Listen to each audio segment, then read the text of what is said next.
Oi, pessoal! Nessa aula, nós vamos falar sobre algumas regras de pronúncia que nós temos no coreano. No geral, nós temos aproximadamente 30 regras, mas eu trouxe aqui as mais importantes e as que vocês precisam saber, que vocês precisam conhecer. Então, vamos começar? As primeiras regras que eu vou mostrar para vocês são as regras que envolvem a consoante ian, que é a consoante com formato de bolinha, que quando está no início de uma sílaba não tem som, certo? É como se fosse o H de helicóptero, hora, hipopótamo e assim por diante. Quando uma sílaba termina em patim, ou seja, termina em consoante, e a sílaba seguinte começa com a consoante ian, o que a gente faz? A gente transfere o som do patim para a consoante ian, que nem nos exemplos. Por exemplo, a palavra kobugi significa tartaruga, tá? Só que ao invés de pronunciar como ko, bu, i, eu pronuncio como kobugi, assim como tá entre parênteses, certo? Porque a gente transfere o som do patim para a sílaba seguinte, se essa sílaba seguinte iniciar com a consoante ian, certo? Outros exemplos, o exemplo 연예인, certo? Ao invés de pronunciar como 연예인, eu pronuncio como 연예인, certo? 연예인. O segundo exemplo que nós temos aí é o exemplo da palavra 연예인. Ao invés de pronunciar como 연예인, eu transfiro o som e pronuncio como 연예인, certo? Ok, tem uma exceção nessa regra. Se o patim for o hiut, que nem a gente pode ver aí, a gente muta o hiut, certo? A gente não transfere o som. Não importa se é o hiut sozinho ou se é o hiut presente em uma consoante composta, certo? Não importa qualquer uma das três ocasiões, o hiut fica mudo se a sílaba seguinte iniciar com ian, que nem na palavra 좋아요. Ao invés de pronunciar como 좋아요, que nem seria se não tivesse essa exceção, a gente pronuncia como 좋아요, porque o hiut fica mudo, certo? Ok, acontece que se a sílaba seguinte iniciar em ian, mas tiver a vogal i, ou seja, for a sílaba i, nós temos aí duas regras também, certo? Que nem vocês podem ver aí no segundo item. Se o patim for o patim 디귿 e a sílaba seguinte iniciar em ian, ao invés de transferir o som e ter o som de ti, eu tenho um som de ti, que é uma outra consoante, né? Não é uma consoante igual. E, como vocês podem ver no terceiro item, se o patim for essa consoante aí, o tiut, e a sílaba seguinte for o i, ao invés de ter o som de ti, ao invés de transferir o som, né, eu tenho o som de ti, certo? Que nem nos exemplos 같이. Em seguida, nós vamos falar sobre as regras que envolvem a consoante hyut, que é a última consoante do nosso alfabeto coreano, certo? Do Hangul. Quando eu falo do hyut, eu estou falando também das outras consoantes compostas que envolvem o hyut, que são essas duas consoantes, certo? A primeira regra é aí que nós vimos a exceção da anterior, certo? Se uma palavra, se uma sílaba termina em hyut e a sílaba seguinte começa com ian, com a bolinha, né? Hyut muda, né? A gente muta o hyut, que nem nos exemplos 좋아요, 싫어요, certo? O segundo item, a segunda regra que envolve essa consoante é quando uma sílaba terminar em uma dessas consoantes, 기역, 디귿, 지읒, e a sílaba seguinte iniciar em hyut, certo? Somente hyut, porque consoante composta nunca fica no início de uma sílaba, certo? A gente tem aí como efeito, né, como produto final, esses três sons, certo? Então, kió, quando se juntar ao hyut, tem o som kyut, que é como se fosse o primo dele, né, o primo soprado dele. Tem a escrita muito parecida, tem a pronúncia muito parecida, certo? Mesma coisa acontece com tigut. Tigut com a soprada, com hyut, vai ter o primo dele, vai ter como produto final, resultado final, né? O primo dele, que tem a escrita parecida e a pronúncia parecida. E a mesma coisa acontece com tiut e tiut. Vamos ver os exemplos. Aken, matyeong, certo?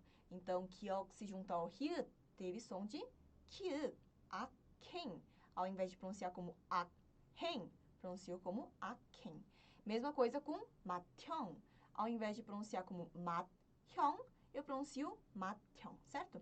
Então, uma dessas três consoantes, que são consoantes não sopradas, quando se junta ao hyut, que é uma consoante soprada, vai ter como resultado final aí, vai ter como produto final o primo soprado. Por que eu falo que é primo? Porque é muito parecido na escrita e na pronúncia também, certo? Tem uma exceção aqui. Se o patim terminar em digut, certo? Mas a sílaba seguinte for o hi, ou seja, o hyut com a vogal i, ao invés de pronunciar como ti, eu pronuncio como ti, que nem no último exemplo. Ta, ti, ta. Ao invés de pronunciar como ta, ti, ta, pronuncio como ta, ti, ta. Certo? O terceiro item, a terceira regra que nós vamos ver aqui nessa tela, é a mesma coisa da anterior, só que dessa vez eu inverto aí os papéis. Agora, quem está no patim é o hyut, e quem está no início da sílaba seguinte são essas três consoantes, certo? Então, nós temos o mesmo efeito, e como exemplo nós temos noku e 좋다, certo? noku, 좋다. Em seguida, o quarto exemplo aqui, né? Dessa vez, eu coloquei somente essa consoante, né? Por que eu coloquei separado? Porque essa consoante não dá para você inverter. Invertendo aí a posição das consoantes, né? No patim e na sílaba seguinte, não tem o mesmo efeito. É somente nessa ordem. Somente quando o piub estiver em posição de patim e a sílaba seguinte for hyut, os dois juntos vão ter o som de piub. Que nem no exemplo 좋다, certo? Em seguida, se a gente tem hyut em posição de patim e a sílaba seguinte começa com a consoante shiot, shiot não tem soprada, né? Mas a gente tem a dupla. A gente vai fazer o som da dupla, que nem no exemplo 좋습니다, certo? Em seguida, a última regra que envolve essa consoante é a regra quando o hyut está em posição de patim e a sílaba seguinte começa em niun, né? Começa com o som de N. Nesse caso, o hyut também vai ter som de niun, certo? A não ser que ele esteja em uma consoante composta. Se ele estiver em uma consoante composta, que nem o segundo e o terceiro exemplo desse tópico, né? Nesse caso, o hyut vai ser mudo e a gente só vai pronunciar o niun, que já vai estar na sílaba seguinte. Então, vamos ver os exemplos. Ao invés de pronunciar como 좋네, eu pronuncio como 좋네, certo? Então, ao invés do hyut, nós temos o som da niun. Seguindo em frente, 안내. Veja que o hyut foi totalmente ignorado aí. E no último exemplo, 뚫는. Hyut foi ignorado aí também, certo? Agora, nós vamos falar de 5 regras aqui que parecem diferentes, mas na verdade eu estou falando da mesma coisa, certo? E essas regras envolvem aí a duplicação do som. O que eu estou falando? O que eu quero dizer com duplicação do som? A gente sabe que nós temos 5 consoantes duplas, certo? Que duplicam aí uma certa vogal, as 5 certas vogais, certo? Quando um desses 3 sons representativos, né, que estão em posição de patim, se juntam a uma sílaba que começa com uma das consoantes duplicáveis, ou seja, uma das consoantes que tem a sua dupla, aí o efeito que nós vamos ter é o som da dupla, certo? Quando eu falo dos sons representativos, eu estou falando de todas as outras consoantes também, certo? Se eu falo do kyo como som representativo, eu estou falando de todas as outras 5 consoantes. Quando eu falo que o kyo é um som representativo, eu estou falando das outras consoantes também, que quando ficam em posição de patim, tem o mesmo som, tem esse mesmo som representativo, certo? E a mesma coisa acontece para as duas outras, ok? Então, sempre que uma sílaba terminar em uma dessas consoantes, em um desses sons representativos, melhor falando, e se junta a uma sílaba que começa com uma das consoantes duplicáveis, a gente vai ter o efeito da consoante dupla, certo? Vamos ver alguns exemplos. Vejam lá a última palavra. A última palavra, a primeira sílaba termina em piup, mas piup não é biup. Mas quando está nessa posição, na posição de patim, no final de uma sílaba, né? Ele tem o mesmo som representativo, né? Que nem vocês podem ver aqui em cima, certo? Portanto, esse aqui se aplica a regra. 옆집.